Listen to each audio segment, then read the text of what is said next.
Hello everyone, কেমন আছো সবাই? আমি পায়েল। তো বৈশাখ মাস তো বেরিয়েই যাচ্ছে, আর বৈশাখ মাসে কিন্তু আমরা ভগবানকে দুধ দিয়ে পূজা করি একদিন। তো তার জন্য আজকে সকাল সকাল আমি বসে পড়েছি পূজা করতে। যদিও প্রতিদিনই পূজাটা আমিই করি, এখনও অবধি কিন্তু আমরা পাকা আম এবছরে খাইনি।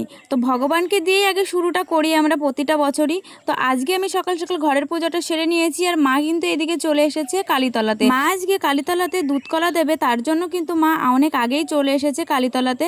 তারপর মা মন্দিরের পূজাটা করে নিল। আর এই হচ্ছে আমাদের মন্দিরটা, কালীতলার মন্দিরটা ঠিক এই রকম ছিল। আর বাইরে আছে বিশাল বড় একটা বট গাছ। এই দেখো কি সুন্দর একটা বট গাছ আছে, বট গাছটা কিন্তু অনেকটাই বড়। আর তারপর আমি আর মা বাইরে দাঁড়িয়ে আছি একটু, পূজাটা যেহেতু দেওয়া হয়ে গেছে আর ঘরটা লাগিয়ে তারপর আমরা যাব। পূজা করা কমপ্লিট, এখন দরজাটা মা লাগিয়ে দিয়েছে, এখানে তালা লাগিয়ে দিয়েছে। আর এখন আমি আর মা সোজা চলে যাব বাড়িতে।